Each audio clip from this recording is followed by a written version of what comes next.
Welcome, traveler. As night deepens and the world slows its pace, let this story wrap gently around you.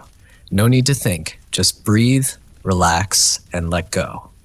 Before you drift off, take a moment to like and subscribe. And if you'd like, leave a comment with the current time and where you're listening from. We'd love to know where in the world you are. Now, close your eyes. Let's begin.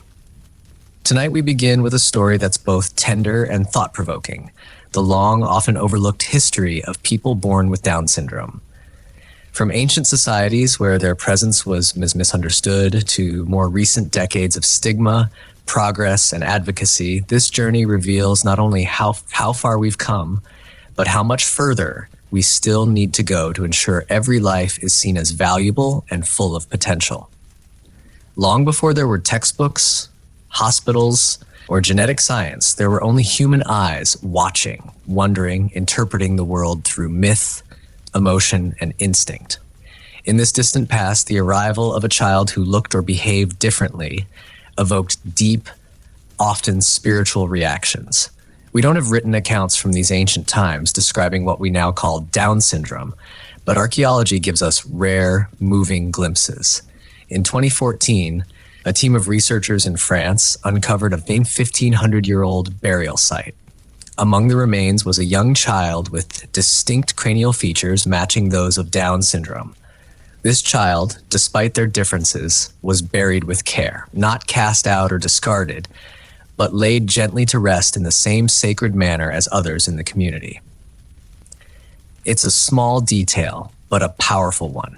What it suggests is that long before medical terms were invented, some people responded not with fear, but with acceptance. In a world without diagnosis, perhaps this child was simply seen as a quieter soul.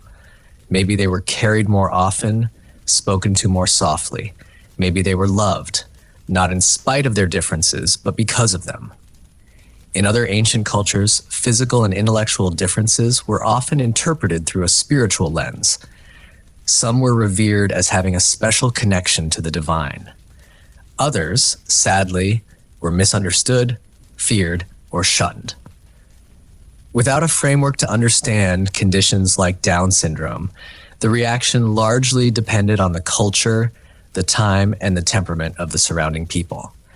The fact that we found more than one ancient burial like this, including possible cases in ancient Rome and the Andes, tells us something quietly profound. People with Down syndrome have always been part of the human family. Always. Their presence is not a modern phenomenon. It is not a flaw to be corrected or a problem to be solved. It is part of the natural diversity of life, a thread woven into the human story since the beginning. These ancient burials whisper to us across time. They say, "I was here, I mattered. I was not forgotten." And as we journey deeper into history, we'll see how that whisper was sometimes drowned out and how it slowly found its voice again. As we step into the classical world, ancient Greece, Rome, Egypt, India, and beyond, we enter civilizations rich with myth, philosophy, and symbolism. In these societies, difference wasn't always interpreted medically. Instead, it was often understood through metaphor, religion, and mystery. People who looked or acted differently were often cast in symbolic roles. Some were seen as touched by the gods, vessels of divine will, omens, or cosmic messengers. Others were viewed with suspicion, seen as signs of imbalance, impurity, or ancestral sin. In either case, individuals with cognitive or physical differences were rarely just people. They were symbols. This was the world before genetics, before science. So if a child was born with Down syndrome, soft facial features, slower speech development, a gentler demeanor, their presence might spark stories rather than diagnosis. Some cultures believed such children were blessed, closer to the spirit world. Others feared they carried bad luck or divine punishment. In Egyptian and Greco-Roman traditions, myths included tales of children born under strange stars or touched by divine forces. There's no clear reference to Down syndrome in these texts, but they reflect a worldview where difference was interpreted as fate or prophecy. Sometimes that brought reverence, sometimes exile. What's important to remember is this: there was no single way of responding. In some villages, a child with visible differences might be raised in the heart of the home, watched over with gentleness. In others, they might be hidden, excluded, or abandoned. Everything depended on the culture's worldview and the hearts of the people nearby. For example, in some ancient Hindu texts, children born with certain characteristics were seen as manifestations of karmic cycles, lives returning in new forms to teach, to heal, or to be healed. While this didn't always translate to inclusive care, it did offer a framework that acknowledged spiritual value in every soul. Still, the truth remains. Without medical understanding, people with Down syndrome were largely left vulnerable to superstition and social control. They weren't yet seen as fully human in the modern sense, not in rights, not in protection, and not in opportunity. They lived on the edges of society, sometimes elevated, sometimes feared, but rarely understood. And that misunderstanding would linger for centuries, reinforced by religion, cloaked in folklore, and later repackaged by science. The Middle Ages brought with them a cloak of silence, especially for those who lived outside the boundaries of what society considered normal. Between the 5th and 15th centuries, as Europe transitioned from ancient empires to feudal kingdoms, the treatment of people with intellectual disabilities became increasingly shaped by religious dogma, social hierarchy, and fear of the unknown. Children born with Down syndrome in medieval Europe entered a world ruled by strict beliefs. The church held immense influence, and deviations from the norm were often interpreted through a lens of sin and punishment. A child who did not speak like the others, who learned slowly, or who had distinct facial features might be seen not simply as different, but as evidence of divine disfavor, or worse, demonic influence. In rural villages, news of such a birth could spread quickly. Whispers would fill the streets. Was it the mother's fault? Had the family sinned? Was this child a punishment, a test, or a warning? Because there was no scientific framework to explain genetic conditions, imagination filled the void. And imagination, when guided by fear, often leads to cruelty. Many of these children were hidden from view.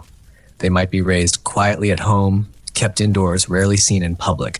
Some were given over to monasteries or convents, where the religious were tasked with caring for the sick and the vulnerable. In some cases, this offered safety, food, shelter, and a quiet life. In others, it meant institutional isolation, far from family or affection. But the medieval world wasn't entirely heartless.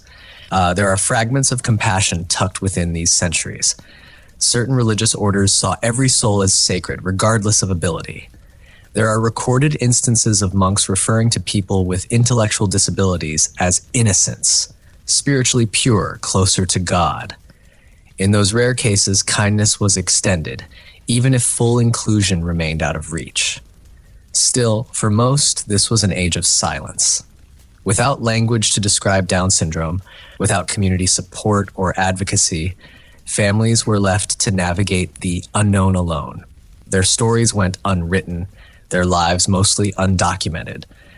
They were present always, but history passed them by, leaving only traces in artwork, parish records, or burial sites. And yet, even in this shadowed age, they endured quietly, waiting for a world that could one day see them clearly. Though the medieval period is often remembered for its cruelty toward those who were different, not every story is one of fear, rejection, or superstition. Hidden among the darker pages of history are moments of quiet compassion, acts of care that defied the norms of the time and revealed the enduring humanity of the people who lived it. In small communities and remote villages, families sometimes responded to a child born with Down syndrome, not with shame, but with acceptance. These were not people with access to science or support systems. They were farmers, craftspeople, mothers and fathers responding not as scholars, but as parents. And for some of them, love won over fear. We know this from rare records of midwives, healers, and religious figures who wrote of gentle or slow children who were deeply cherished by their families. In monasteries, where many with disabilities were placed, either by choice or necessity, Some religious caretakers developed relationships that transcended societal expectations. A monk or nun might teach such a child simple prayers, provide consistent meals, or simply offer the tenderness of presence. In these isolated cases, people with Down syndrome were allowed to grow, however slowly, at their own pace.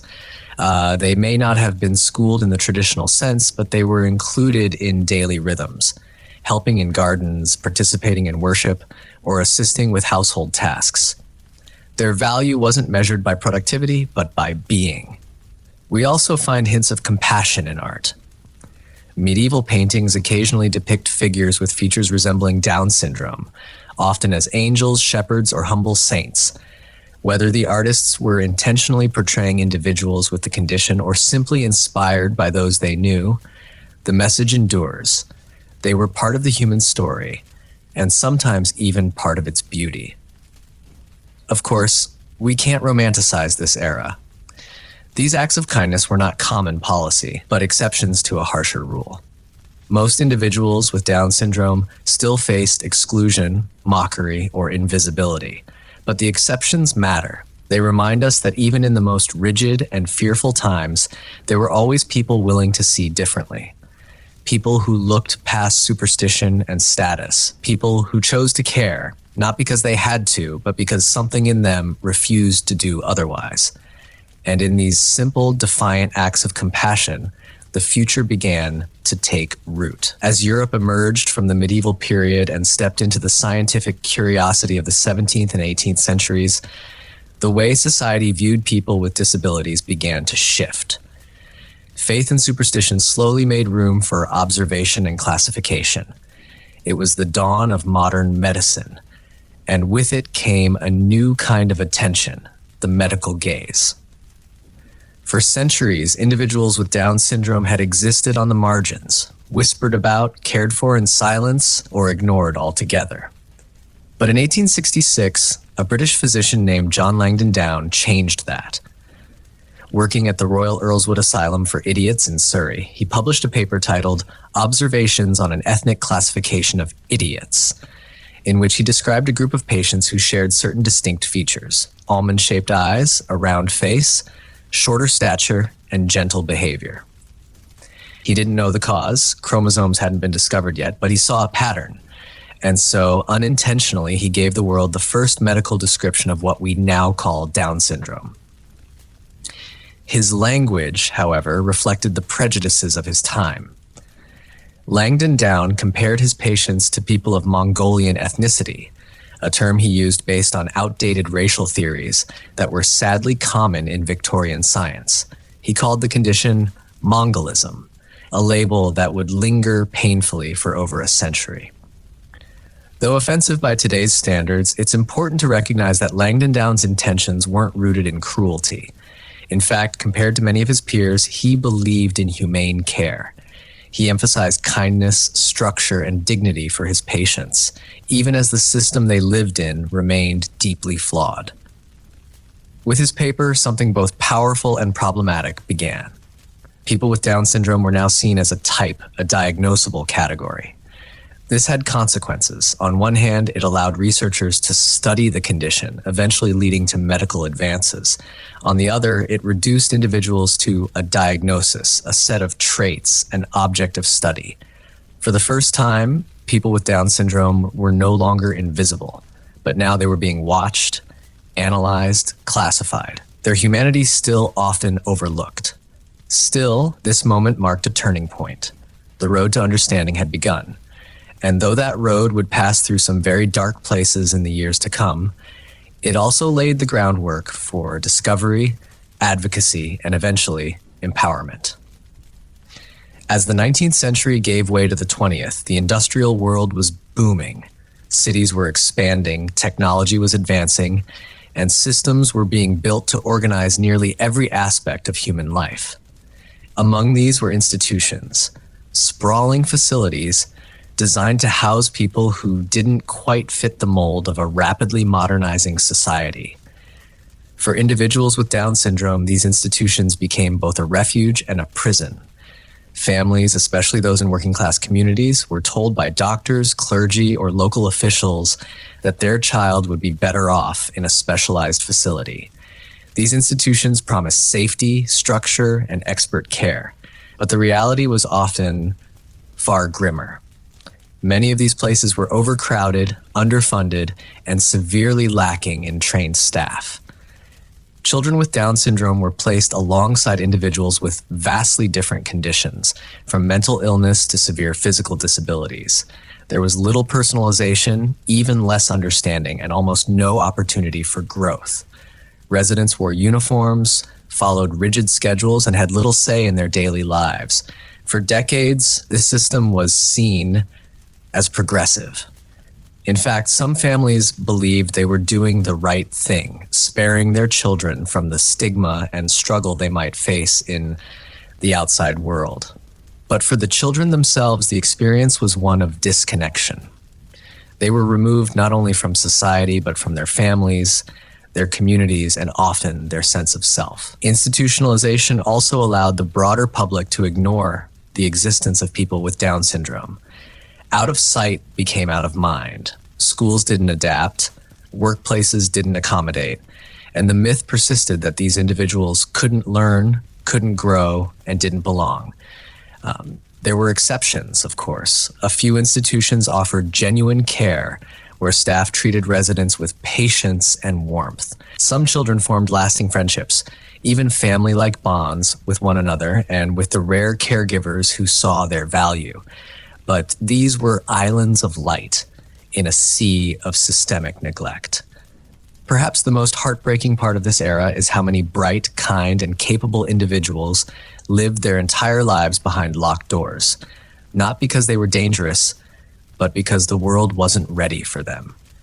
This chapter in history is a sobering one, but it's also a setup, because the tide would eventually turn, and the people once hidden away would begin to step into the light. Not alone, but with their families, advocates, and a voice the world could no longer ignore. As the 20th century unfolded, science and medicine continued to progress, but not always in the right direction. What should have been a time of growing understanding for people with Down syndrome became instead a period where cold theories and dangerous ideologies stripped away humanity. This was the age of eugenics, born out of a misguided desire to improve the human race. The eugenics movement took hold in many parts of the world. It wasn't confined to fringe thinkers. It was embraced by governments, doctors, universities, and public health campaigns, all under the pretense of science. People with Down syndrome were labeled as unfit, defective, and a burden on society. The logic was chilling. If certain traits were seen as undesirable, then perhaps they could be prevented or eliminated through sterilization, institutionalization, or selective breeding.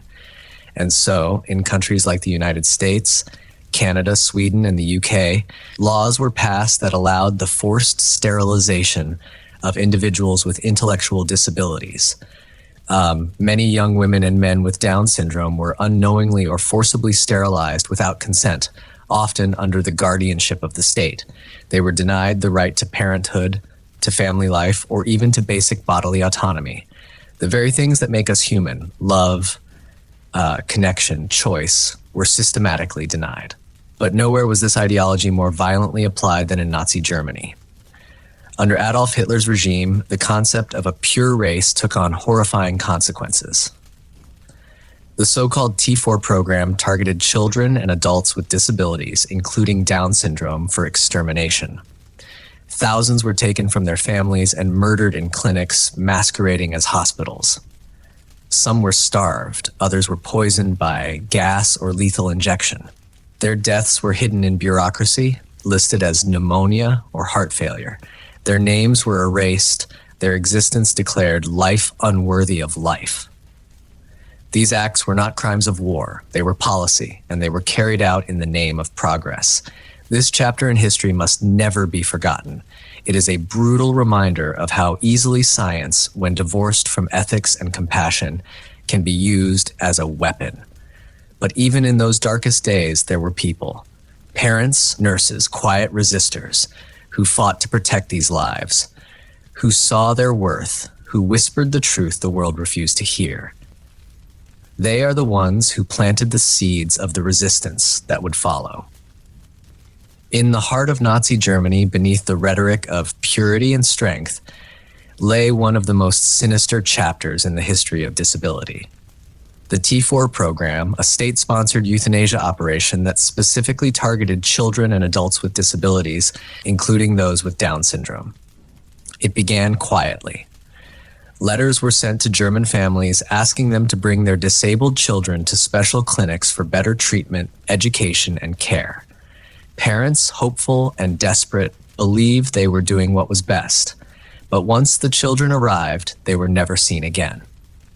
The T4 program was named after the address of its headquarters, Tiergartenstrasse 4 in Berlin, and its mission was terrifyingly clear: eliminate lives deemed unworthy. Doctors, nurses, and bureaucrats collaborated to carry out mass murders of the disabled. This was not done in secret. It was done with medical forms, signed approvals, and official stamps. Systematic, efficient, sanitized. Children with Down syndrome were among the first victims. They were often the youngest, the most visibly different, and the most vulnerable. Some were killed within days of arrival. Others were kept for observation, studied like specimens, and then euthanized. Their families were sent falsified death certificates, causes of death carefully altered to avoid suspicion. The deception was as cruel as the act itself. By the time public outcry forced the official end of the T4 program in 1941, over 70,000 people had been murdered. But the killing didn't truly stop. It continued in smaller, less visible forms throughout the remainder of the war. This was not war in the traditional sense. These victims were not soldiers. They were not political enemies. They were children in cribs, teenagers with bright smiles, adults who loved music or colors or stories. They were people with Down syndrome whose lives were deemed too inconvenient, too costly, or too different to protect. The legacy of T4 casts a long shadow. It showed the world just how dangerous it is when society forgets the dignity of every human life. It wasn't just a Nazi crime. It was a human crime, one enabled by silence, stigma, and the belief that some lives matter more than others. But out of that darkness, something began to stir, an awakening. The world, horrified by what had happened, began to ask deeper questions about inclusion, ethics, and the meaning of care. It would be a long road to healing, but the reckoning had begun. In the aftermath of World War II, as the world reckoned with the unimaginable horrors of the Holocaust, something began to change slowly, quietly, but undeniably. The global community had seen in stark and brutal terms what happened when entire groups of people were devalued, dehumanized, and discarded. And while this reckoning initially focused on race and religion, it soon extended to people with disabilities, including those with Down syndrome. The moral shock of the T4 program ignited a movement. Parents who had once been told to give up their children, who had been pressured to institutionalize or stay silent, began to speak out. They were no longer willing to accept a life of confinement and shame for their children. They began to organize first in small community groups, then in national organizations. In the United States, the 1950s and 60s saw the birth of advocacy movements like the National Association for Children, now the ARC, which gave families a platform to demand dignity and rights. These early advocates were not politicians or celebrities. They were mothers and fathers. They were people who loved their children deeply and refused to believe that a diagnosis like Down syndrome meant a life without value or purpose. They began to challenge outdated laws, push for better medical care, and demand access to public education, which at the time was denied to most children with intellectual disabilities. The civil rights era provided momentum. As marginalized groups across America fought for equality, disability advocates began to connect their cause to the broader movement for justice. The idea that every person, regardless of race, gender, or ability, deserved equal treatment under the law became a rallying cry across the ocean. Similar movements emerged in the UK, Scandinavia, and Australia. Parents formed support networks and began to lobby governments. Advocates started publishing newsletters, holding conferences, and creating training programs for teachers and caregivers. A sense of solidarity began to form, not just among parents, but among self-advocates, individuals with Down syndrome who began to speak for themselves. This shift was monumental. It moved people with Down syndrome out of the shadows and into the public conversation. And while progress was far from perfect, a powerful truth had been planted. They had voices, they had potential, and they would no longer be silent. The age of advocacy had begun. As the advocacy movement grew in the 1960s and 70s, something remarkable happened. The people at the heart of the story, individuals with Down syndrome themselves, began to speak, not just through their families or support organizations, but in their own words, their own actions, and their own lives. This was the decade when silence truly began to break. In many countries, new legislation started to open the doors of public schools to children with intellectual disabilities. In the United States, the Education for All Handicapped Children Act of 1975 guaranteed the right to a free and appropriate public education for every child, including those with Down syndrome. This marked a seismic shift. Children who were once kept out of classrooms were now being welcomed in, often for the first time in history. With education came visibility. Children with Down syndrome were no longer hidden away. They were learning alongside their peers, making friends, participating in school plays, attending dances, and building confidence. Teachers, many of whom had never worked with a child with an intellectual disability before, discovered something unexpected. These students had so much to offer. They were capable of learning, growing, and contributing, not just to the classroom, but to the school community as a whole. This visibility extended beyond the classroom. As social norms evolved, people with Down syndrome began to appear in magazines, on television, and eventually in film. In the UK, a groundbreaking documentary aired in 1979 called A World Apart, which followed the life of a young woman with Down syndrome. It was raw, honest, and deeply humanizing. For many viewers, it was the first time they had seen someone with the condition portrayed with dignity and depth. Families, too, continued to share their stories. Personal essays, memoirs, and photo essays began to circulate, showing everyday moments of joy, frustration, growth, and love. These stories didn't sugarcoat the challenges, but they shattered the myth that life with Down syndrome was only sorrow or struggle. And most importantly, self-advocates began to rise. Young adults with Down syndrome started giving speeches, attending conferences, and sharing their experiences. Their message was simple but powerful. We are not less. We are different. And we have something to say. This chapter in history marks the birth of visibility, when the world was finally forced to look, to listen, and to begin seeing people with Down syndrome, not as cases, but as human beings. By the 1980s and 1990s, the growing chorus of advocacy, education, and self-expression began to reshape not only public policy, but public perception. A new understanding of Down syndrome was taking root, one that viewed individuals not as problems to manage, but as people to include, support, and celebrate. This shift was driven by several forces coming together at once. Medical advancements were improving health outcomes, educational reforms were increasing inclusion, and most importantly, a generation of children with Down syndrome who had been born into a world of advocacy instead of silence were growing up in full view of society. Medical care played a key role in this transformation. Pediatricians began receiving better training on developmental disabilities. Heart surgeries, once considered too risky or unavailable for children with Down syndrome, became more routine, dramatically improving survival rates. Therapies like speech, occupational, and physical therapy were being offered earlier and more consistently, helping children develop skills that were once considered unreachable. As a result, life expectancy began to climb. In the 1960s, many children with Down syndrome were not expected to live beyond their teens.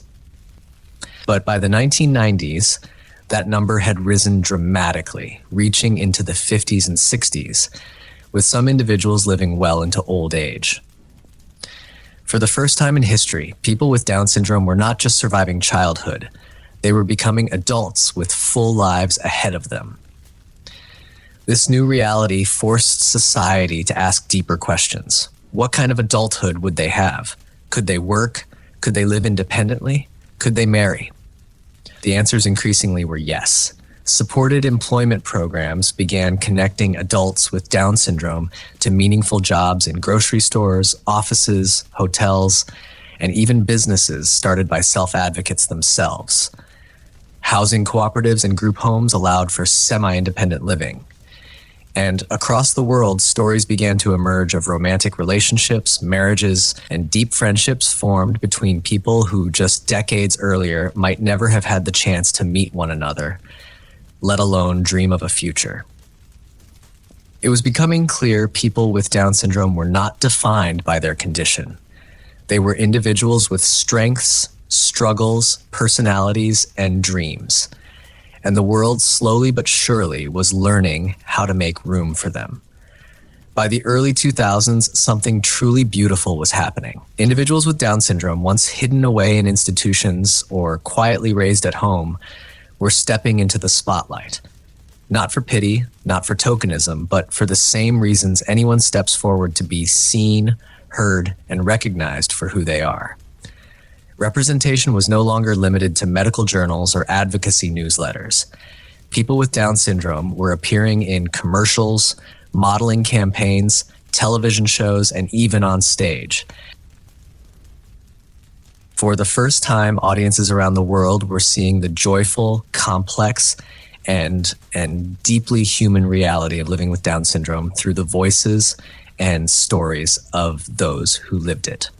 In 2009, a young woman named Madeline Stewart from Australia made global headlines when she became one of the first professional models with Down syndrome. Her photographs weren't just beautiful, they challenged fashion's long-standing standards of beauty. Madeline walked runways in New York, Paris, and London, inspiring thousands and shifting what was considered normal in the modeling world. In Spain, Pablo Pineda became the first person with Down syndrome in Europe to earn a university degree. He didn't just succeed academically. He became an educator, public speaker, and ambassador for inclusion. His visibility helped dispel one of the oldest myths surrounding the condition, the belief that people with Down syndrome could not think deeply, study, or contribute intellectually. Television shows began featuring characters played by actors with Down syndrome, not as side notes, but as fully developed roles.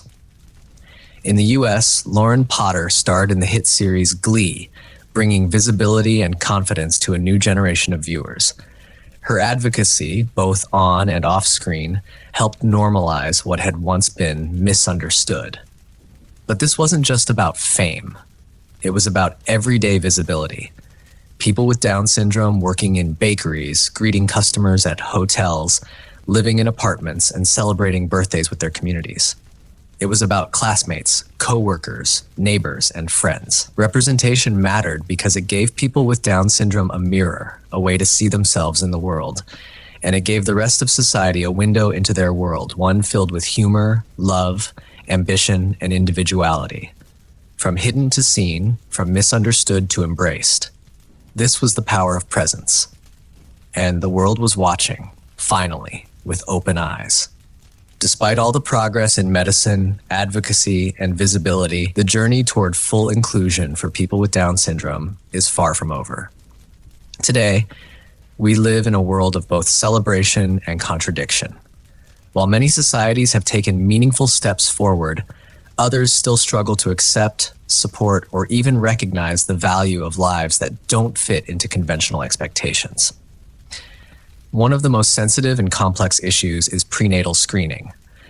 With advances in genetic testing, many expectant parents around the world now have the option to know early in pregnancy whether their child might have Down syndrome. And while information can be empowering, it can also lead to difficult decisions, especially in cultures where disability is still feared or misunderstood. In some countries, particularly in parts of Europe and Asia, termination rates following a prenatal diagnosis of Down syndrome are alarmingly high, reaching over 90% in some regions. This raises deeply emotional questions. Are these choices truly free, or are they shaped by societal pressure, lack of support, and fear of the unknown? Many parents have shared that they were given the diagnosis in cold clinical terms, with a long list of risks, but little mention of joy, growth, or possibility.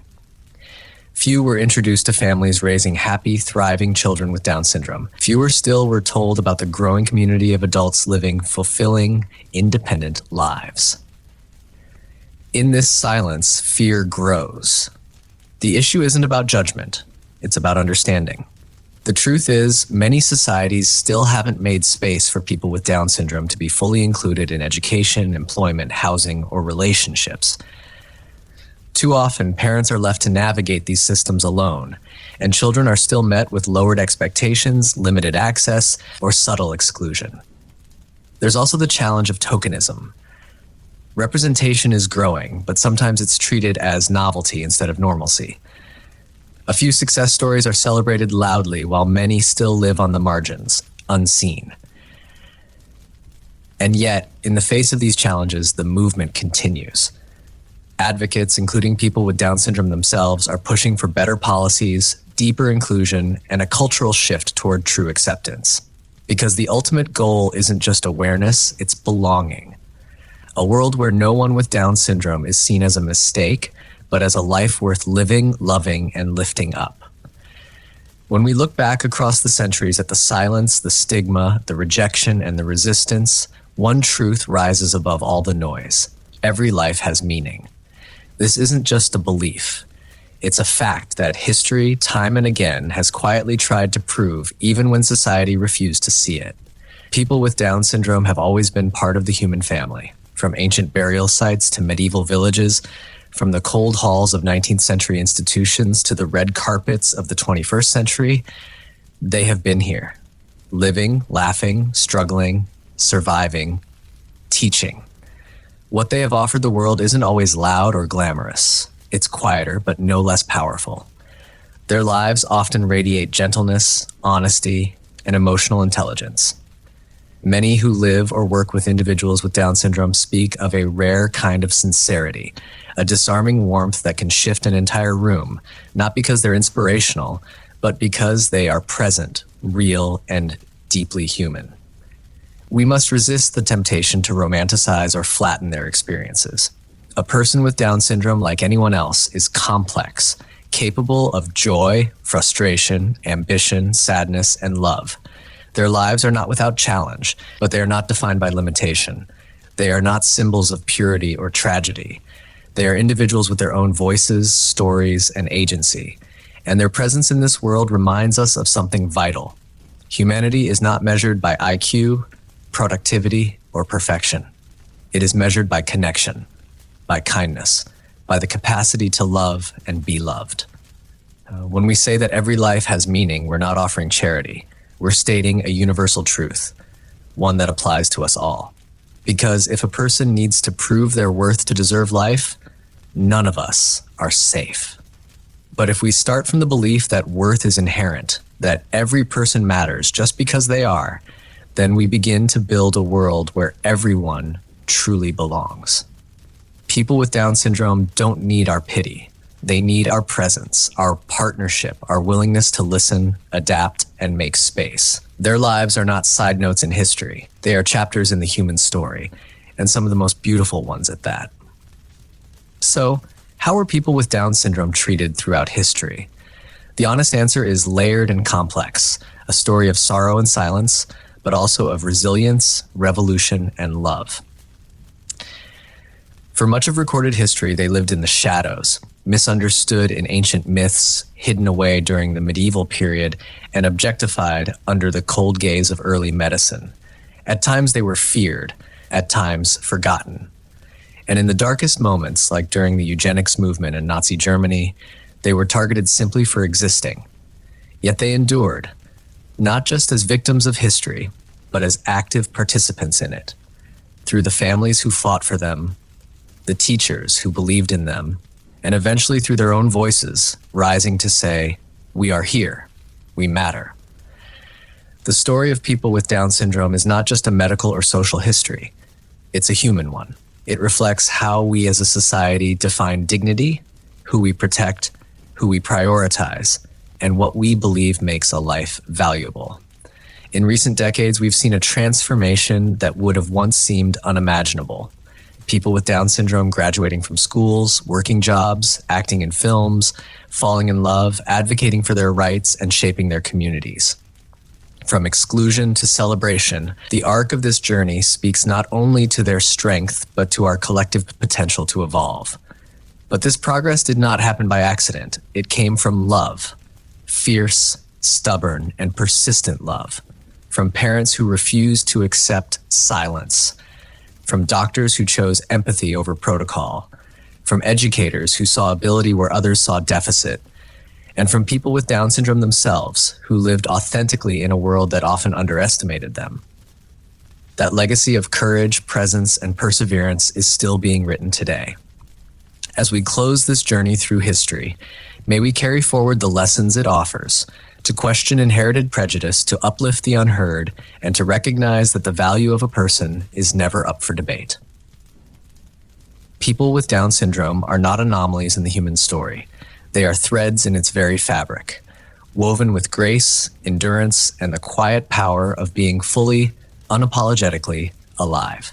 Thank you for listening. If this story moved you, consider liking the video and subscribing for more human-centered history. And tell me, where are you watching from and what time is it? I'd love to know who's with us tonight. Until next time, stay kind, stay curious, and take care. Long before the invention of writing, before kingdoms were carved into stone or temples rose under the sun, humans felt the urge to adorn themselves. Jewelry, in its raw primal form, may be one of the oldest expressions of human identity. It began not with gold or diamonds, but with what nature offered: shells, bones, teeth, stones, feathers. The oldest known pieces of jewelry were discovered in a cave in Morocco. 33 perforated Nassarius shells, believed to be over 100,000 years old.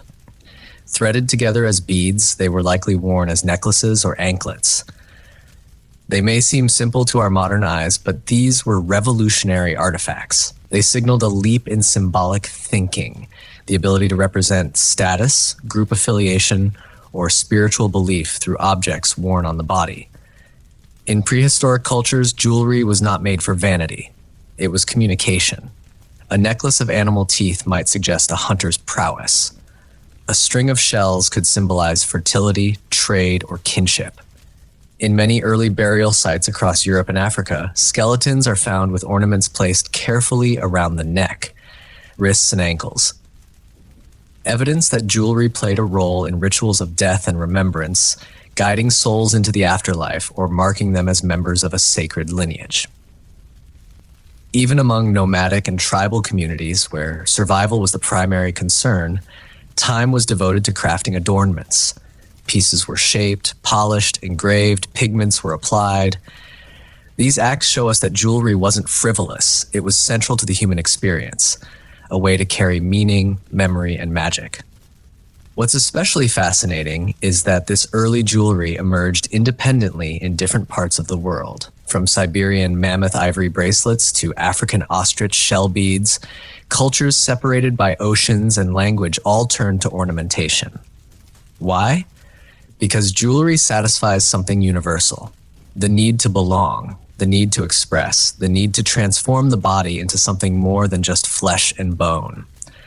Long before precious metals and royal crowns, jewelry was deeply human, a silent language of identity, protection, beauty, and belief. It was our first sparkle, and from that first glint of a bead strung through twine, an entire world of adornment was born. As early human societies evolved into great civilizations, so too did the art of jewelry.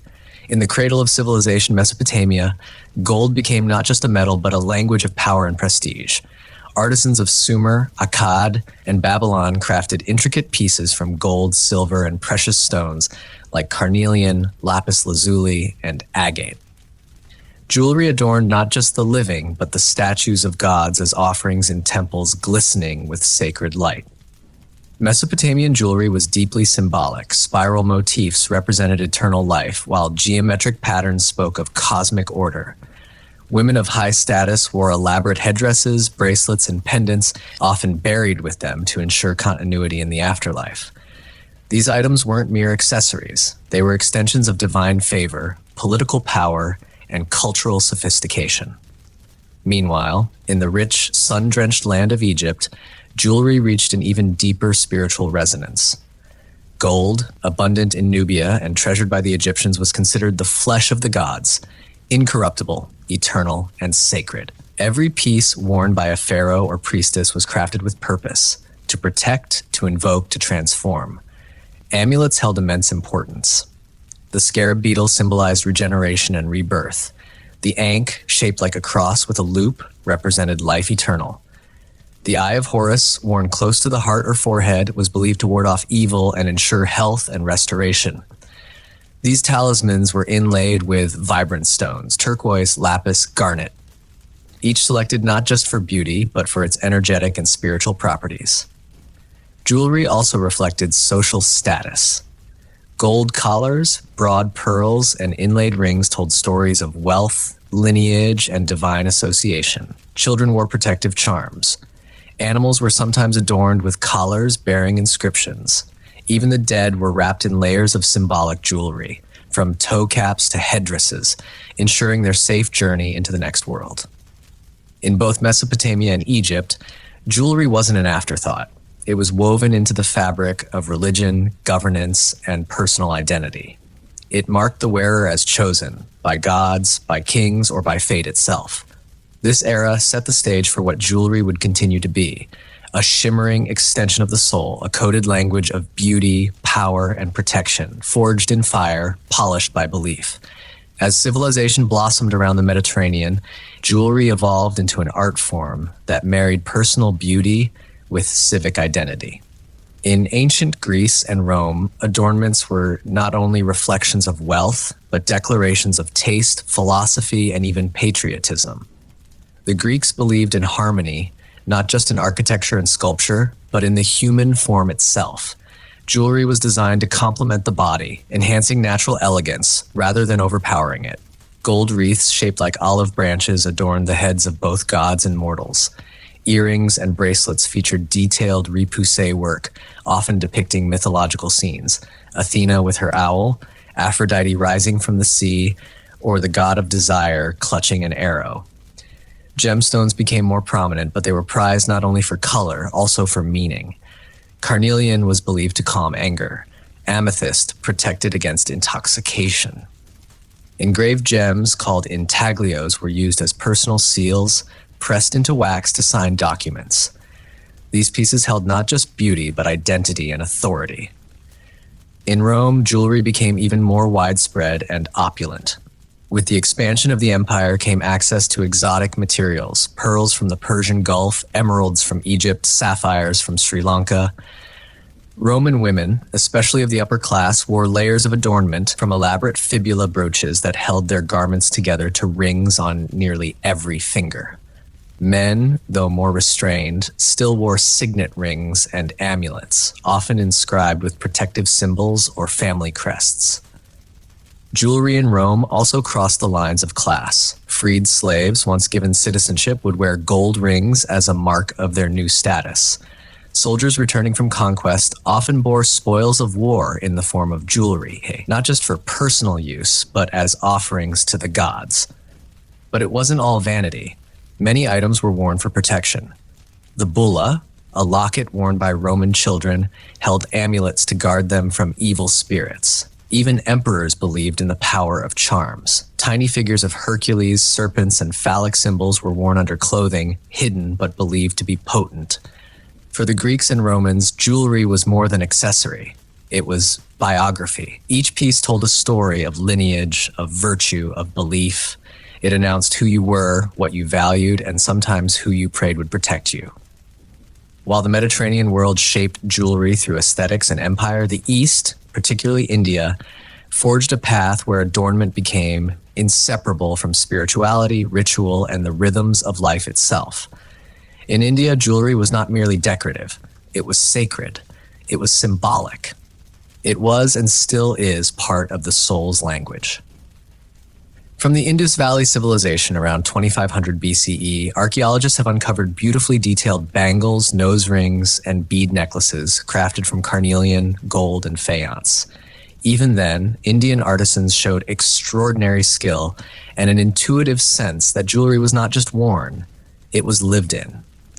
Unlike the West, where jewelry often indicated wealth alone, in India, it served as a kind of visual scripture, telling stories of love, fertility, protection, and divinity. Gold was and remains the most revered material. It's associated with Lakshmi, the goddess of prosperity, and considered pure, auspicious, and eternal. Women often receive gold jewelry at birth, during marriage, and as part of inheritance, not just as gifts, but as security, spiritual armor, and a symbol of their worth. Each part of the body had its own sacred ornament. Bindi for the forehead, believed to stimulate the sixth chakra, jhumkas for the ears, anklets that sang with every step, and toe rings that symbolized marital status. Bangles worn in pairs were said to bring harmony to a woman's energy, while nose rings linked her to sensuality and strength. But Indian jewelry wasn't limited to women. Kings wore gem-studded turbans, jeweled armlets, and rings that carried the weight of dynasties. Warriors went into battle with talismans tied around their necks or wrists, pieces blessed by priests to bring courage or ward off death. In other parts of the East, such as China and Southeast Asia, jade became the stone of immortality. It was more prized than gold, believed to preserve the spirit and harmonize the body. Dragons, phoenixes, and lotus flowers were carved into pendants, worn from birth until death, and often buried with the wearer to guide them into the next world. Across the East, jewelry was and remains a form of prayer, power, and poetry. It speaks without words, protects without swords, and decorates not just the body, but the journey of life itself. In medieval Europe, jewelry took on new forms and new meanings, shaped by a world torn between the splendor of royalty and the solemnity of religion. This was a time when crowns were considered divine symbols, when rings sealed fates and alliances, and when even the humblest pendant could carry the weight of a prayer. As Christianity spread across Europe, jewelry evolved from pagan amulets to sacred symbols of faith. Crosses became common pendants, worn to protect and to proclaim devotion. Relics, fragments of saints' bones, pieces of holy cloth, even drops of what was believed to be Christ's blood were encased in ornate reliquaries and worn close to the heart. These were not just objects of beauty. They were considered spiritually charged, capable of healing or intercession. Monasteries and churches commissioned goldsmiths to craft elaborate chalices, bishop's rings, and rosary beads strung with pearls or jet. Every piece served a function to inspire awe, demonstrate piety, or signify authority. Jewelry was no longer just personal, it had become political and theological. In royal courts, jewelry was a statement of lineage and legitimacy. Crowns, scepters, and brooches were embedded with sapphires, rubies, and emeralds, not just for beauty, but for symbolism. Sapphire stood for wisdom and divine favor, ruby for courage and passion, emerald for fertility and rebirth. Kings and queens used these gems like language, crafting a message with every stone. Feudal lords exchanged rings to seal oaths of loyalty. Knights were given jeweled tokens, like sometimes a lady's brooch or a locket to carry into battle, worn over armor as both a charm and a symbol of their cause. Rings of mourning, too, became common, engraved with names and dates, worn in memory of lost loved ones, their sentiments sealed in gold. Among the rising merchant class, sumptuary laws dictated who could wear what. Jewelry became a visible boundary between classes. Pearls for the elite, base metals for commoners. But even among peasants, simple adornments persisted. A copper ring, a braided cord with a carved bone charm. They might not shine like a royal ruby, but they carried just as much meaning to the wearer. In the medieval world, jewelry was no longer just about wealth or beauty. It had become a vessel of belief, a tool of allegiance, and a bridge between the earthly and the divine. As Europe emerged from the shadows of the Middle Ages, the Renaissance swept across the continent like a rebirth of light. In this era of rediscovery of science, art, and individualism, jewelry was elevated to an entirely new plane. No longer just symbolic or devotional, it became a statement of intellectual sophistication, artistic patronage, and personal elegance. The wealthy elite, nobles, merchants, and rising dynasties began to commission custom-made jewelry from master goldsmiths. These artisans, inspired by classical antiquity, fused techniques from ancient Rome and Greece with the innovations of the day. Enameling flourished. Colored gemstones were arranged in elaborate symmetrical designs. Goldsmiths became artists in their own right, working in collaboration with painters, poets, and architects. Portraits from the 15th and 16th centuries show nobility adorned in delicate chains, jeweled hairnets, and neck pieces set with rubies, sapphires, and pearls. Jewelry wasn't merely decorative. It was a coded language. A locket could contain a lover's portrait or a lock of hair. A brooch might feature allegorical figures, Cupid for love, the phoenix for rebirth, or the Ouroboros, a serpent eating its own tail to symbolize eternity. Religious jewelry still had a place, but it became more personal, less institutional. Tiny devotional pendants etched with saints or biblical scenes were hidden inside elaborate designs. Rosaries were strung with gold and coral beads carried as much for status as for prayer. The Renaissance also saw the emergence of the gemstone as more than a symbol. It became a centerpiece. Cutting techniques improved, and gem merchants traveled far and wide to acquire diamonds from India, emeralds from Colombia, and pearls from the Persian Gulf. These stones weren't just worn. They were marveled at, written about, and even passed through courts as diplomatic gifts. Women's jewelry was layered and opulent. Girdles hung with trinkets, earrings with dangling pearls, collars thick with gems. Men wore chains of office, jeweled rings, and ornamented sword hilts.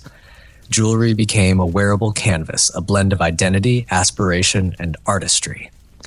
In the Renaissance, beauty was divine, and jewelry worn close to the body became a way to express that divinity in gold, stone, and form, not as a whisper of status, but as a radiant, undeniable declaration of self. As the Renaissance gave way to the Baroque era, jewelry transformed once again, this time into a theatrical display of opulence, wealth, and global reach. From the 17th to the early 18th century, adornment became more dramatic, more extravagant, and more politically charged. Jewelry was no longer just a matter of taste. It was a proclamation of dominance, both personal and imperial. The courts of Europe, especially those of Louis XIV in France and the Habsburgs in Spain and Austria, embraced adornment as a performance. Necklines plunged, collars rose, and every exposed surface became an opportunity for decoration. Women wore bodices covered in gemstone clusters, while men draped themselves in heavy gold chains and gemstone-studded insignia. Hairpins, shoe buckles, gloves, and even fans were encrusted with precious stones. What fueled this explosion of glitter was more than just art. It was conquest. European powers were now expanding across the globe.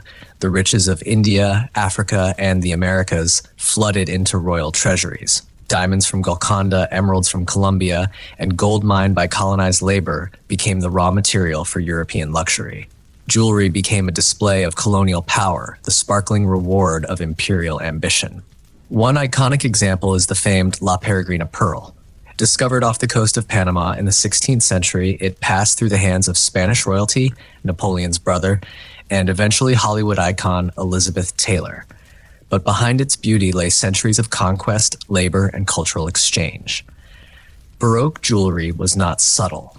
Brooches grew large and ornate, rings became miniature sculptures, and earrings often reached the shoulders. The scrolls, ribbons, and floral motifs of the period reflected the architecture and music of the time, ornate, layered, and bursting with emotion. Religious jewelry, too, reached new levels of complexity. Rosaries were set with diamonds. Reliquaries were made portable, worn as lockets filled with saints' bones and adorned with angels, doves, and golden thorns. Jewelry became both armor and altar. Yet beneath the shimmer, a new world order was forming. Trade, colonization, and the rise of the merchant class began to shift who could access luxury and who could no longer be ignored. The Baroque period wasn't just about showing off. It was about controlling the narrative in gold, in gemstones, and in spectacle. Jewelry told the story of who ruled the world and who paid the price for it. The 18th and 19th centuries were marked by upheaval. Revolutions toppled monarchies, the middle class gained power, and the Industrial Revolution reshaped how the world worked, dressed, and adorned itself. Jewelry, once the exclusive language of royalty and the church, began to evolve, becoming more democratic, more personal, and surprisingly more romantic. In the wake of the French Revolution, ostentatious jewelry fell out of favor. Lavish displays of wealth could be dangerous. Simpler neoclassical styles took hold, inspired by ancient Rome and Greece, a subtle nod to ideals of reason, equality, and restrained elegance. Think delicate cameos, laurel wreath motifs, and lockets worn under the collar close to the heart. But with the Victorian era came a different kind of extravagance, one not rooted in monarchy, but in sentiment. Queen Victoria of England set the tone for much of 19th century jewelry. Her love story with Prince Albert was immortalized in matching bracelets, mourning brooches, and lockets of hair. Jewelry became deeply emotional, an extension of love, grief, and memory.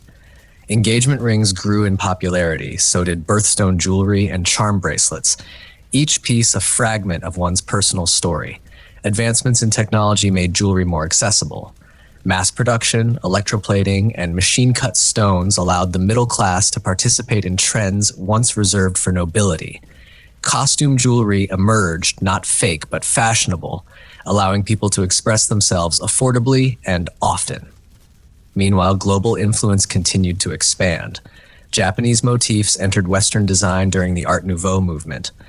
Persian jewelry in this era became more than status. It became wearable biography, celebrating births, mourning deaths, symbolizing unions, and even marking independence.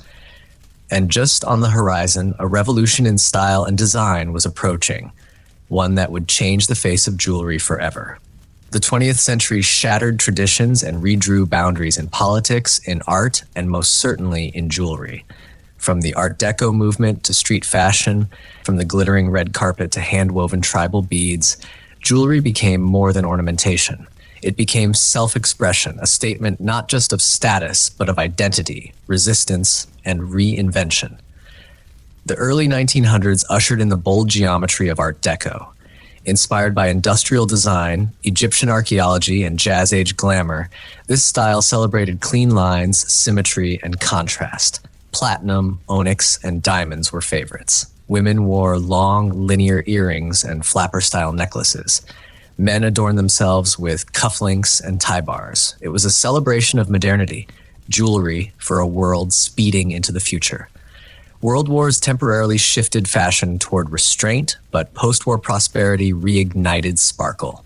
In the 1950s, Hollywood shaped jewelry trends. Stars like Marilyn Monroe and Audrey Hepburn made diamonds and pearls synonymous with elegance. Meanwhile, houses like Cartier, Van Cleef & Arpels, and Harry Winston became symbols of global luxury, merging royalty with celebrity. By the 1960s and 70s, jewelry began to reflect rebellion. The counterculture movement embraced handmade, spiritual, and nature-inspired pieces. Beads, leather, and turquoise became signatures of the free spirit. In contrast, the disco era of the 80s brought maximalism back. Gold chains, oversized earrings, and bold gemstones mirrored a decade of ambition and excess. Then came identity jewelry, pieces worn to say, "This is who I am." Pride pins, nameplate necklaces, zodiac pendants, political brooches. Jewelry became a canvas for culture, belief, gender, and belonging. It told the world where you stood, who you loved, or what you survived. In recent years, the conversation around jewelry has expanded to include sustainability, ethics, and story. Lab-grown diamonds challenge old definitions of value. Heirloom redesigns give new life to family history. Artisan revival movements celebrate indigenous craftsmanship and community over mass production. And digital culture plays its part. A piece of jewelry today might trend on Instagram, be handcrafted by a local maker, or symbolize a cause close to the heart. No longer confined to gold or diamonds, jewelry is now as diverse as the people who wear it. It's not just about shine, it's about meaning. From Mesopotamian amulets to digital era signet rings, jewelry has always spoken. And as long as humans long to express who they are, it always will. On the shimmering coastline of southern Italy, not far from the chaos of modern Naples, there lies a place that once rivaled the grandeur of Rome itself, Baiae. Today, it's quiet, partially submerged, and largely forgotten by time. But beneath its tranquil waters and weathered ruins, something extraordinary lingers. A chamber lost to the sea, carved deep into volcanic rock, shrouded in steam and legend. They call it the Oracle Tomb, and some whisper it may be a literal gateway to the underworld. To the ancients, Baiae wasn't just a city. It was a sanctuary of pleasure and prophecy, vice and vision. It rested on the restless earth of the Campi Flegrei, the burning fields, a vast volcanic caldera where the ground shifts, breathes, and smolders. Gases hiss from cracks in the earth. Waters bubble unnaturally. It's a place where the physical world feels thin, as if something else lies just beneath it. For centuries, Baiae served as a playground for emperors, generals, and poets. Lavish villas hugged the cliffs. Statues of gods and heroes overlooked private ports. But as the land sank and the sea rose, much of the city slipped underwater. The marble promenades and mosaic floors now lie beneath waves, preserved in silence, untouched by air, watched only by fish and the occasional diver. And yet, amid these submerged wonders, one chamber stands apart. Partially underwater, hidden near the ruins of an ancient bath complex, it descends into darkness. It is no ordinary ruin. It was carved with intention, layered with symbolism, and aligned with something beyond architecture, something sacred or forbidden. To step into it today is to step into a different reality, one where myth might still breathe in the stones.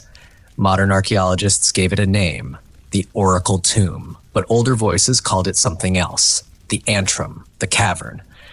A place where the veil between the living and the dead wore thin, where prophecy could be drawn from vapors, and where those brave enough could descend not just into earth, but into the very imagination of ancient Rome. Whatever lies within, it does not rest quietly. The Oracle Tomb is waiting, and its story begins where the land vanishes beneath the sea. Baiae was no ordinary Roman settlement. It was the empire's escape hatch, a retreat for emperors, aristocrats, and the privileged elite, built not for governance or warfare, but for indulgence. Nestled along the Bay of Naples, Baiae glimmered with luxury, a city soaked in pleasure and veiled in scandal.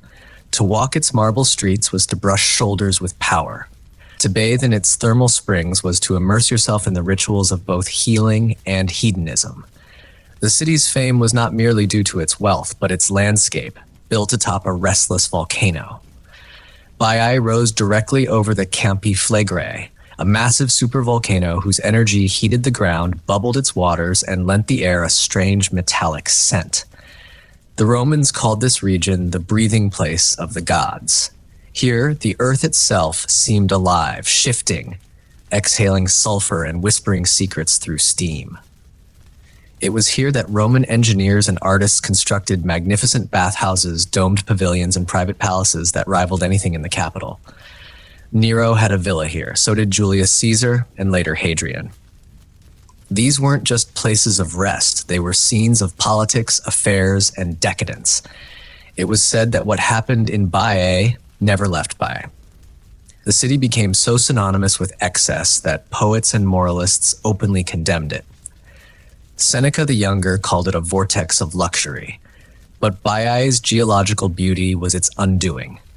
Over time, the volcanic activity that warmed its baths and inspired its mystique began to shift the land beneath it. A process known as bradyseism, the rising and falling of the earth due to volcanic gas movement, caused entire sections of the city to slowly sink. By the late Roman period, the sea had claimed Baiae's lower levels. Temples, Gardens and mosaic-covered floors now lie beneath shallow, glimmering waters, a surreal underwater museum. Divers today swim past marble columns and forgotten sculptures. What was once the seat of sensual pleasure is now eerily still, preserved by the sea, like a sleeping ghost of empire. And it is here, among these sunken ruins and steaming fissures, that one structure remained hidden for centuries, a chamber untouched by time, carved into myth, and said to be the entrance to the underworld itself. The oracle tomb of Baiai remained lost for nearly 2,000 years, buried beneath volcanic soil, shrouded by myth, and ultimately forgotten. That is, until the mid-20th century, when a quiet yet extraordinary discovery was made by a man who wasn't a famous archaeologist or a headline-seeking treasure hunter, but a British amateur explorer and civil engineer named Robert Paget. In the 1960s, Paget, along with his colleague Keith Jones and a small team of volunteers, began excavating a mysterious site near the ancient baths of Baiai. Guided by ancient texts, geological surveys, and a sense that there was more beneath the surface than anyone realized, they uncovered a narrow, stone-lined passage that descended deep into the hillside. The tunnel seemed unremarkable at first, just another example of Roman engineering. But as they pressed deeper, they began to notice strange features. Deliberately carved bends, sudden drops in temperature, rising humidity, and finally a steeply descending passage flanked by benches carved into the rock. This was no aqueduct. It was ritualistic. The deeper they went, the more it resembled something sacred or forbidden. Their excavation revealed a carefully engineered journey downward, culminating in a chamber partially submerged in water. Sulfurous steam rose from the black pool. The air was thick, the visibility low, and there in the darkness was a sense of disquiet if the ancient stone itself remembered. Paget was convinced they had found the legendary Antrim, the sacred cave described by ancient Roman writers, believed to be the domain of the Cumaean Sibyl, the prophetic priestess of Apollo. This was no tomb in the traditional sense. It was a portal, a constructed descent into the underworld where rituals of prophecy, initiation, and perhaps even necromancy had once taken place. The layout aligned eerily with classical accounts. Virgil in his Aeneid wrote of Aeneas descending into Hades near Lake Averest, just miles from Bayeux. The Sibyl, he said, led him through a stifling cave of shadows and fumes. Now, Paget and his team had seemingly walked the same path. Though his findings were largely ignored by mainstream academia at the time, the Oracle Tomb of Bayeux remained one of the most haunting archaeological discoveries of the 20th century. Not for what it proved, but for what it suggested, that mythology in rare moments might leave behind a physical trail. To truly grasp the mystery of the Oracle Tomb, one must return to the world of Roman myth, to the stories whispered by poets, preserved by scribes, and feared by pilgrims. In this landscape of gods and shadows, one figure looms above all others in connection with the underworld, the Quan Sibyl. According to legend, the Sibyl was a priestess of Apollo who lived near Lake Vernus, a volcanic crater lake just a short distance from Bayeux.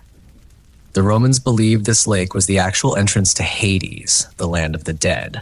Fumes from the earth rose steadily from its banks, and birds were said to fall dead from the sky as they flew over its cursed surface.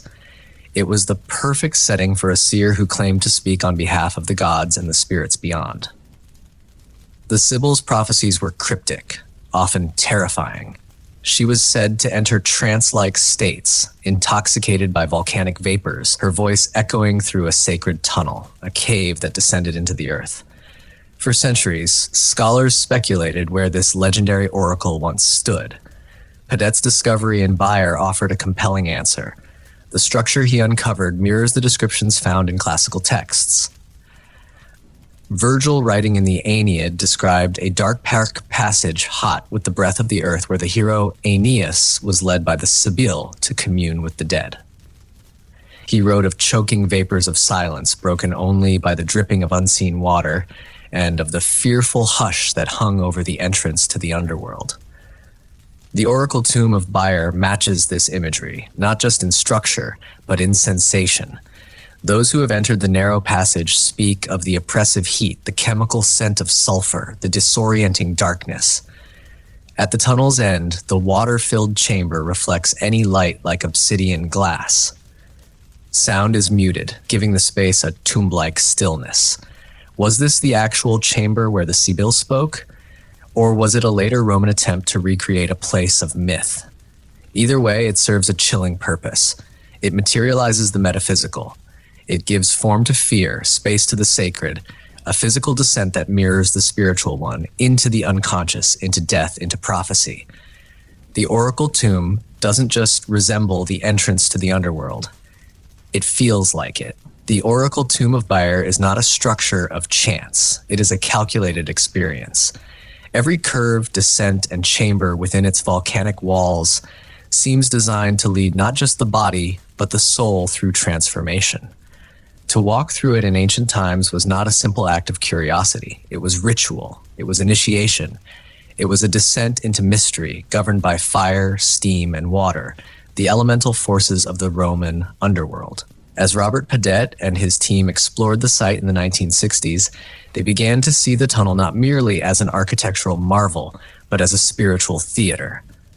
The passage began gently, then twisted and narrowed, leading downward into thickening heat and darkness. Carved benches suggested that pilgrims may have paused to meditate or pray. The deeper one traveled, the more the environment changed. The volcanic heat intensified. The walls became slick with condensation. The air grew heavy with sulfur, the very breath of Thake world. The journey culminated in a final plunge. A hidden stairway led into a chamber partially submerged in thermal water. The chamber itself was quiet, enclosed, and surreal, a pool that reflected light like ink. In ancient times, torchlight would have danced across the ceiling, illuminating the steam rising from the surface. The effect would have been otherworldly, a sensation of standing between realms, immersed in both the physical and the metaphysical. Padet theorized that this pool may have represented the Styx, the river that in Roman and Greek myth separated the living from the dead. The ritual journey through the tunnel would mimic that descent, passing from light to shadow, from life to the threshold of death. Those who entered may have sought prophecy, absolution, or communion with the spirits of their ancestors, Fried, and then they would return slowly, retracing their steps, rising once again toward daylight, but they would not emerge unchanged. The experience would linger like smoke. They had touched the edge of something vast and unknowable. Whether or not they heard the Sibyl's voice, they had entered a realm few dared approach. This wasn't tourism. It was pilgrimage, and the forces that shaped the oracle tomb. Fire, earth, and water had also reshaped those who walked its path. The oracle tomb of Bayer is not grand in scale, yet it contains a profound architectural genius. What at first glance appears to be a simple volcanic passage reveals itself layer by layer to be a masterwork of symbolic construction designed not for the living world, but for an experience of death and return. The passage is roughly 400 feet long, but its psychological depth far exceeds its physical measurement. Robert Padet and his team were the first to notice that the tunnel was built with specific intention. It was not random nor strictly utilitarian. The angles, chambers, and orientation suggested an initiation rite, not a public bath or tomb. Its form mimicked myth. The entrance begins innocently, allowing light to filter in. But almost immediately, the path bends sharply, deliberately, removing the line of sight to the outside world. The air grows warmer, the passage narrower, light fades. Each step becomes an act of trust in the structure and in whatever forces it was meant to invoke. Roughly halfway through the descent, the tunnel intersects with a vertical shaft, likely designed to carry hot gases upward from underground vents. Padet believed this was no accident. The shaft may have filled the tunnel with sulfuric vapors, enhancing the illusion of descent into another realm.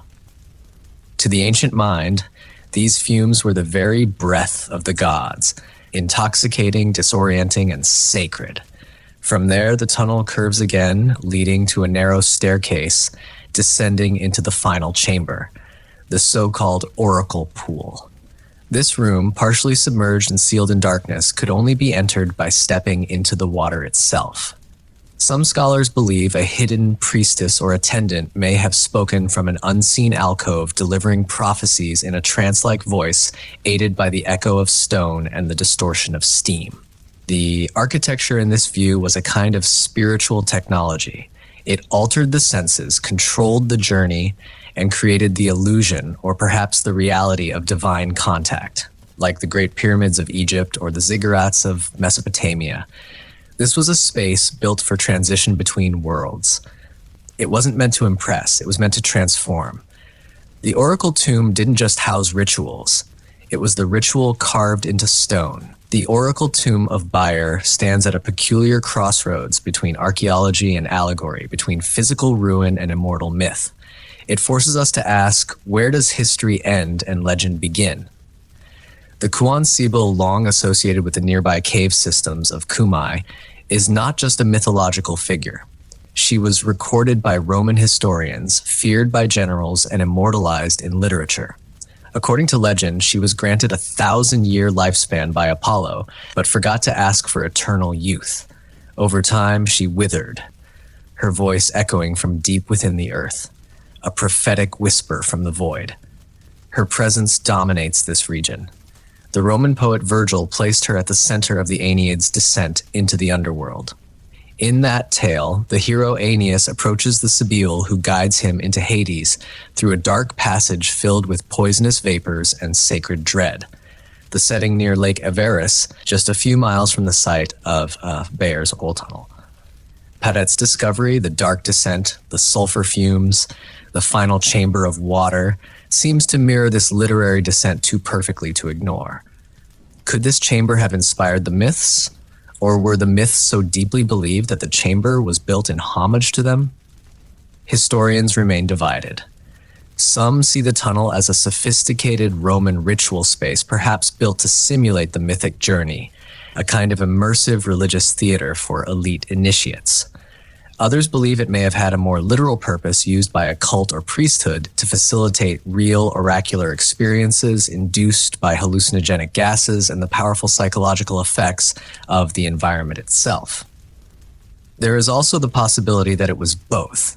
For ancient Romans, myth and reality were not separate domains. A temple didn't merely represent a god, it housed one.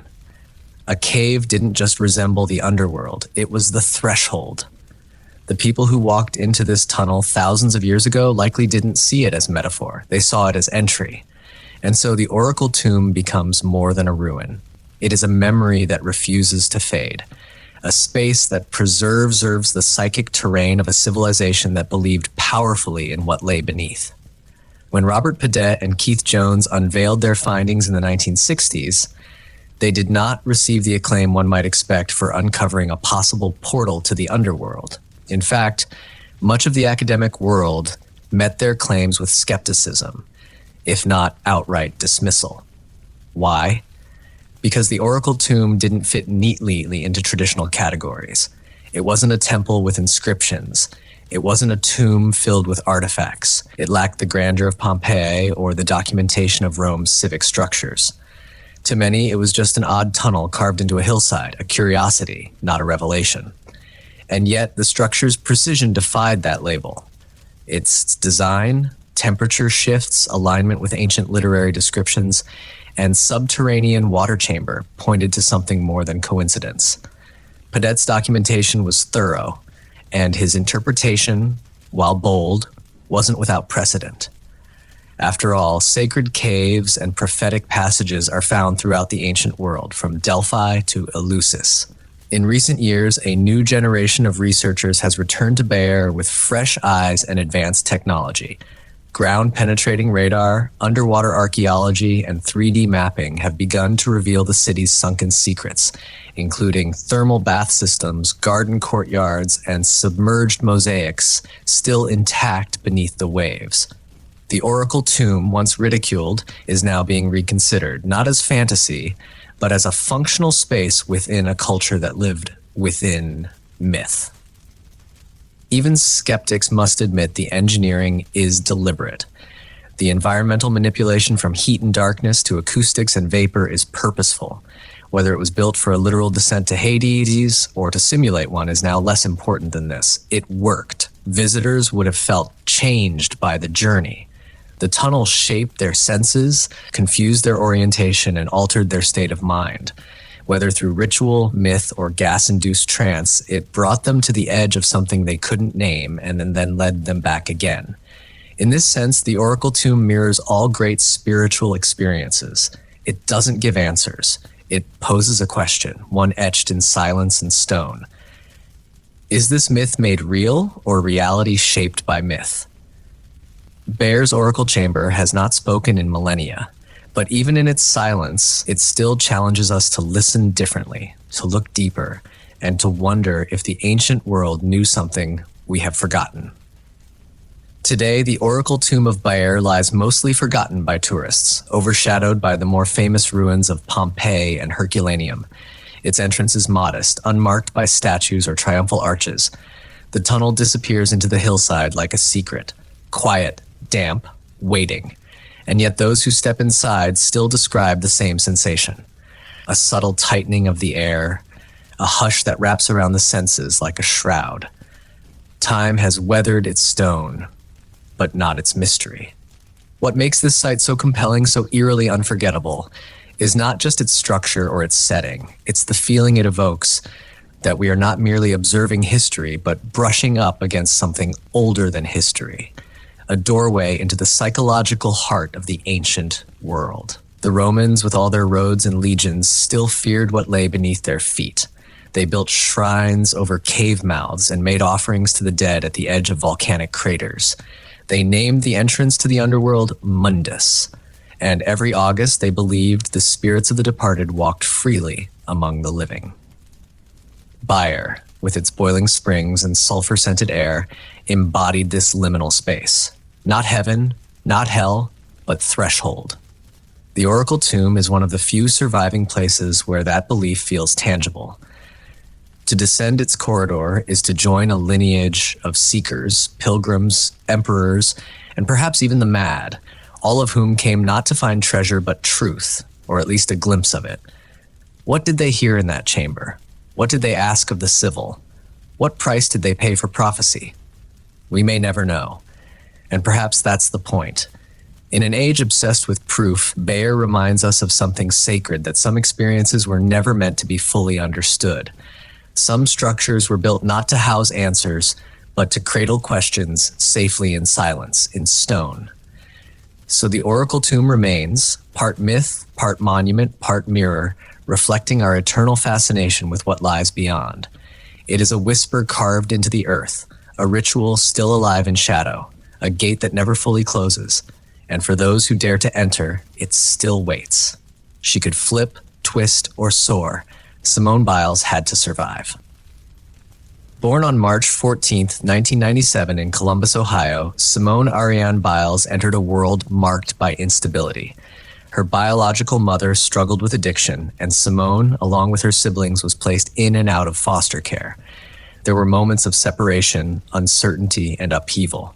For most children, such an environment can be overwhelming. But even in these early, fragile years, Simone's spark began to flicker. That spark found its fuel when she was just 3 years old. Simone and her siblings were taken in by their maternal grandfather, Ron Biles, and his wife, Nellie, a nurse and businesswoman. Eventually, Ron and Nellie officially adopted Simone and her sister, Adria, giving them not just legal guardianship, but safety, structure, and unconditional love. To Simone, they were never stand-ins. They were and are mom and dad. It was in their Houston, Texas home that Simone's new life began to take root. One day, during a daycare field trip to a local gym, young Simone saw something that lit her up inside. Tumbling mats, spring floors, and athletes flipping through the air like it was second nature. She couldn't sit still. She mimicked the moves on the sidelines until a coach handed her a note suggesting she be enrolled in classes. That note changed everything. Simone's natural abilities were apparent almost immediately. She had explosive power, an uncanny sense of balance, and what coaches later called air awareness, the rare ability to always know where her body was mid-flight. But more than that, she had a relentless work ethic and an unmistakable joy when she moved. Gymnastics wasn't just an activity, it was where she came alive. By the age of 6, she was training seriously. By 8, coaches whispered about her potential. She was still a little girl, small, quiet, with a shy smile. But on the mat, she was fearless. Her past was turbulent, her future uncertain, but gymnastics gave her control, focus, and purpose. Simone Biles wasn't born into privilege, she was born into adversity. But she didn't just rise above it. She flipped over it, twisting her pain into fuel. Long before she was a champion, she was already defying gravity. Simone Biles' rise wasn't an accident. It was a perfect collision of talent, opportunity, and tenacity, sharpened by years of discipline and sacrifice. After that daycare field trip sparked her interest, Simone began training seriously at Bannon's Gymnastics in Houston. It wasn't long before her coaches realized they were watching something special. Not just raw skill, but an unteachable blend of fearlessness, explosive strength, and something rarer still: joy in the face of challenge. By the age of 8, Simone was performing skills years ahead of her peers. Her small stature, eventually just 48 inches, gave her a physical advantage. She could rotate faster, spring higher, and execute twists with an almost supernatural sense of air awareness. But none of it came easy. Her coaches pushed her. The routines got harder, and Simone, with her quiet drive, just kept pushing back.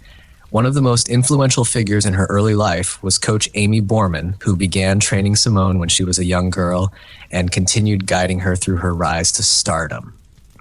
Borman didn't just teach Simone gymnastics. She taught her how to be a competitor, how to channel energy, silence doubt, and turn nerves into power. Theirs was a partnership built on trust, patience, and mutual respect.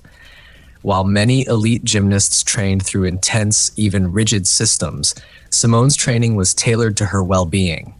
Her parents and Borman protected her childhood, even as she entered a sport that often erases it. Simone was homeschooled to allow for more flexible training hours, but her life wasn't consumed by gymnastics alone. She loved pizza, spending time with her siblings, and doing backflips in the backyard for fun. She was grounded by faith, family, and laughter. By 14, Simone was already turning heads in junior elite competitions. Her routines were packed with difficulty and risk. Moves most girls wouldn't attempt, let alone perfect. She didn't just complete skills, she exploded through them, making even the hardest combinations look effortless. But Simone's greatest strength wasn't just physical, it was mental. She had a quiet confidence, a deep internal compass, and a refusal to be anything but herself. Her foundation wasn't fame, it was forged in sweat, family, and the kind of belief that doesn't need to shout to be heard. Simone wasn't just learning gymnastics, she was building the tools that would redefine the sport. By 2013, Simone Biles was no longer just a rising star. She was a force hurtling toward the global stage, unstoppable and uncompromising. That year, at just 16 years old, she stepped into the senior elite level and headed to the World Artistic Gymnastics Championships in Antwerp, Belgium. What happened there would change the course of her life and the history of gymnastics. Simone didn't just win, she stunned the world. She claimed 2 gold medals, including the coveted all-around title, instantly establishing herself as the best gymnast on the planet. Her routines were not only technically superior, they were daring, filled with skills no one else attempted. Her tumbling passes defied physics. Her landings were solid. Her movements were crisp, powerful, and uniquely hers. Suddenly, people realized this wasn't just a new champion. This was a gymnast operating in an entirely new dimension, and she was just getting started. Over the next few years, Simone would go on to dominate the sport in a way no woman ever had. From 2013 to 2016, she won 3 consecutive all-around world championship titles, a feat never accomplished before by an American woman. Her consistency was unshakable. Her routines were upgraded year after year, and her scores soared far above her peers. She made the impossible look routine. But it wasn't just her difficulty that set her apart. It was her presence. Simone competed with joy. While others showed nerves, she smiled. She danced between skills with a kind of radiance that lit up the arena. Audiences weren't just watching a gymnast, they were witnessing an evolution. Commentators, judges, and even former Olympians agreed. Simone Biles wasn't just winning competitions, she was redefining the very nature of women's gymnastics. Her rise also came at a time when the sport was shifting. The old standards of rigid beauty and passive performance were being replaced by power, personality, and authenticity, all of which Simone embodied. She didn't try to conform. She made the sport bend around her. And so by the time the world began preparing for the 2016 Olympics, one thing was certain. Simone Biles wasn't just the favorite. She was the future.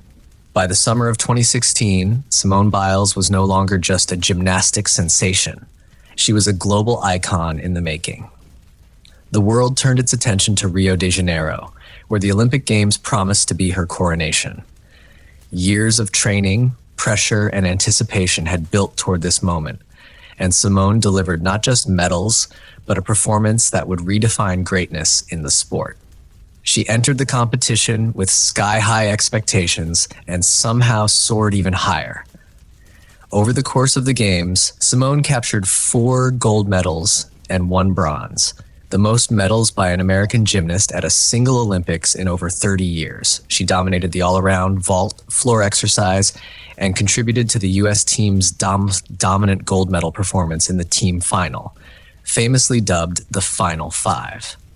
But it wasn't just what she won, it was how she won.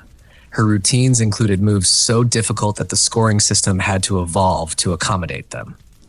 On vault, she launched into the air with such power that it looked as if gravity paused to admire her. On floor, her signature move, the Biles, a double layout with a half twist, became an instant classic. Her artistry met brute force in a way gymnastics had never fully seen before.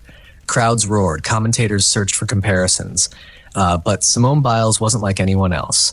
She was creating a new standard. Even fellow gymnasts watched in awe, not with envy, but with respect. They knew they were witnessing something rare, a complete gymnast in total command of her craft.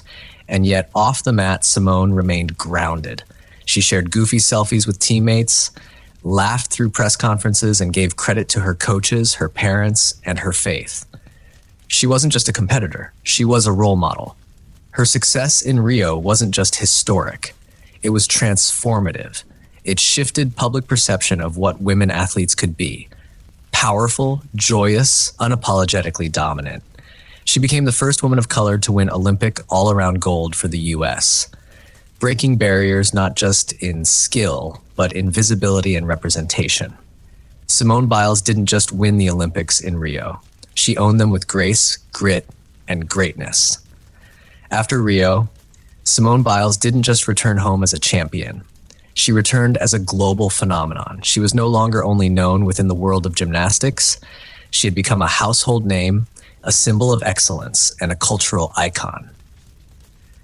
But with glory came new challenges. The weight of fame, the expectations of perfection, and the quiet, growing pressure to keep going when the body and the mind needed rest. In the months following the Olympics, Simone's life changed rapidly. She went on a national tour with her teammates, made countless TV appearances, and even competed on Dancing with the Stars. She published a memoir, Courage to Soar, which became a bestseller. Endorsements rolled in, magazine covers, red carpet events, interviews. Simone had become a star far beyond her sport. But beneath the bright lights, a different reality was setting in. For the first time in years, Simone was off the competition floor. And with that pause came reflection. Who was she outside of gymnastics? What did she want now that she had achieved everything the sport could offer? The pressure didn't disappear, it evolved. Now every move she made was scrutinized, every comeback questioned. Every competition came with the unspoken expectation Simone Biles must win. But Simone is not built for complacency. By 2018, she returned to training and competition with renewed intensity. And she returned not as a girl chasing a dream, but as a woman reclaiming her voice. At the 2018 U.S. National Championships, she competed with 2 broken toes and a kidney stone. Most athletes wouldn't have even stepped onto the mat. Simone not only competed, she won with scores that blew away the competition. Her performance wasn't just dominant, it was defiant. Still, something deeper was stirring beneath the surface. The world saw the medals, the smiles, the gravity-defying flips, but few knew the emotional cost of being the greatest. The trauma of the sport's dark underbelly was beginning to surface, and Simone, more than anyone, was feeling the burden of carrying both the sport's future and its painful past. The time after Rio wasn't just about sustaining greatness, it was about surviving it. And in that space between triumph and truth, Simone Biles began to discover a different kind of strength. One rooted not in performance, but in vulnerability. For all her athletic power, Simone Biles' most courageous moment didn't happen on a balance beam or beneath the Olympic rings. It happened with a microphone in front of the world when she chose to speak the truth. Not about medals, but about trauma. In 2018, Simone Biles revealed that she was one of the hundreds of gymnasts abused by former USA Gymnastics doctor Larry Nassar, a man who had preyed on athletes for decades under the guise of medical care. Simone's decision to speak out wasn't easy. She was by then the face of the sport, the brightest star in an organization now deeply tarnished. But she refused to stay silent. In a statement posted online, she wrote, "I am not afraid to tell my story anymore." It was more than a confession.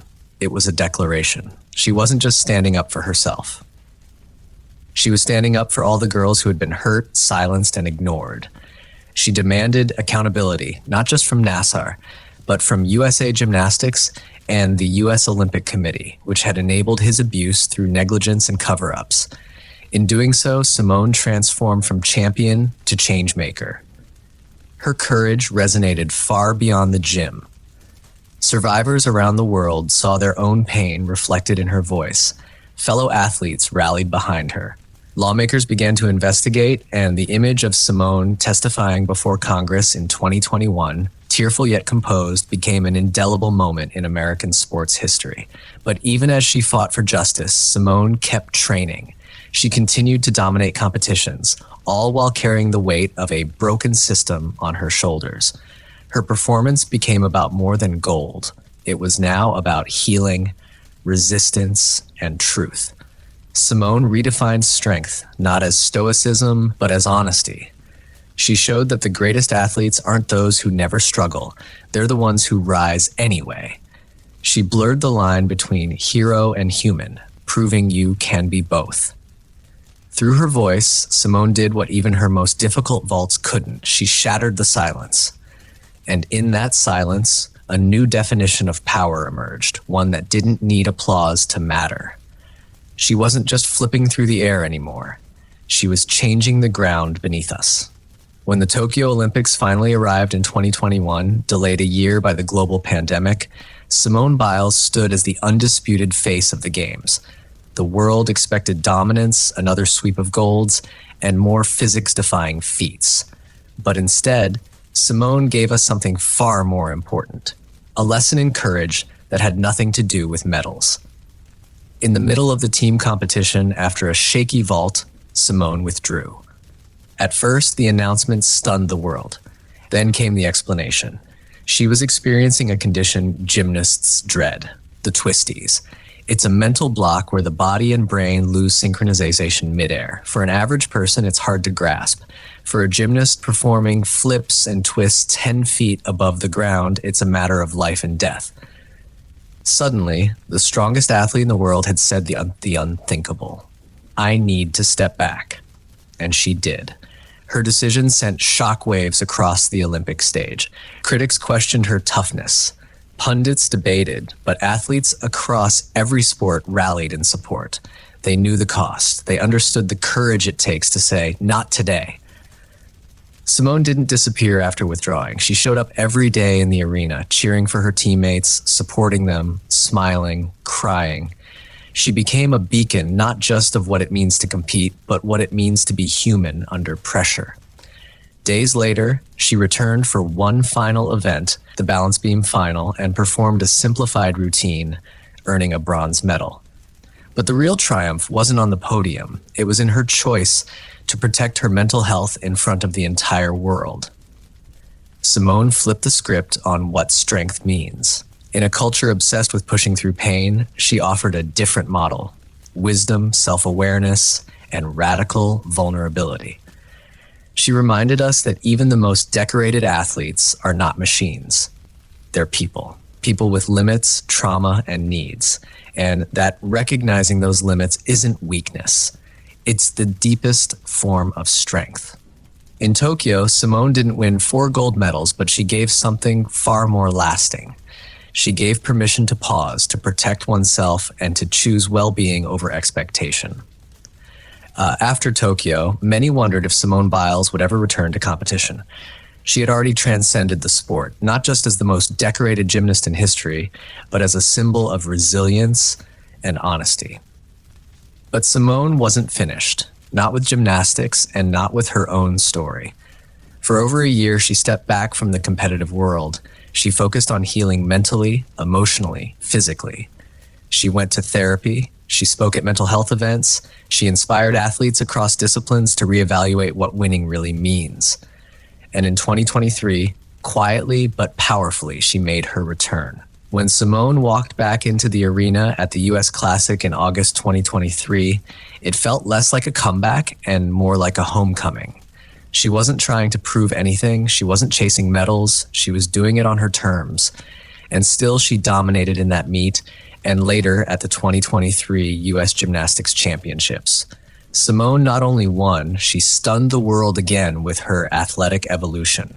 She debuted new routines. She performed the Yenko double pike vault, a move so difficult and dangerous that few men attempt it. Once again, a skill was named after her. Once again, Simone had pushed the boundaries of what the human body can do. But this version of Simone was different. There was more laughter, more stillness, more choice. She was no longer just the greatest of all time. She was a woman in control of her narrative, deciding when to perform, how to perform, and why. Off the mat, her life flourished, too. In 2023, she married NFL safety Jonathan Owens in a private ceremony, later celebrated with a grand destination wedding. She spoke openly about love, joy, and the challenges of balancing elite sport with normal life.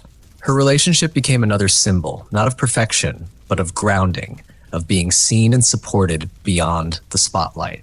Simone's return wasn't about reclaiming titles, it was about reclaiming herself. And in doing so, she redefined what longevity looks like in a sport notorious for burning out young athletes. She didn't come back as the girl who had something to prove. She came back as the woman who had already proven everything and still chose to rise. Simone Biles is by every measurable standard the most decorated gymnast in history. With over 30 world and Olympic medals, including 4 skills named after her, she has redefined the limits of the sport. Not just by winning, but by reshaping what greatness means. And yet, her true legacy extends far beyond the medals, the routines, or even the accolades. Simone Biles has changed the culture of gymnastics. Before her, power was admired, but artistry was favored. After her, the standards shifted. She made it impossible to ignore that strength, difficulty, and confidence are just as beautiful as grace. She didn't just raise the bar, she launched it into the air, spun around it twice, and landed with a smile. And then she asked, "What's next?" She has become a blueprint, not just for gymnasts, but for athletes across every sport.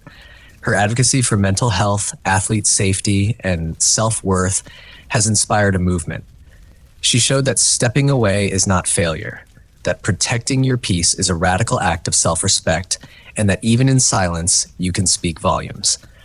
Young gymnasts now grow up not just admiring Simone's skill, but emulating her strength of character. She has shown them that it's okay to say no, to ask for help, to define success for yourself. In a world that demands constant performance, she offered something braver, authenticity, and she's still going. Whether she continues to compete through another Olympic cycle or chooses a different path, her mark on gymnastics and on society is permanent. Museums are displaying her leotards, books are being written about her, and children across the world are learning to cartwheel because they saw her do it. Simone Biles isn't just the best gymnast the world has ever seen. She's a cultural shift wrapped in muscle and movement, a story of resilience, honesty, and quiet revolution. Her life proves that strength isn't measured by how much you carry, but by knowing when to set it down, that excellence means nothing without integrity, and that the most powerful flips are the ones that bring you back to yourself. Simone's story isn't finished, but even now, mid-vault, mid-flight, her legacy is already landing exactly where it belongs, in the hearts of those she's lifted, just by being herself.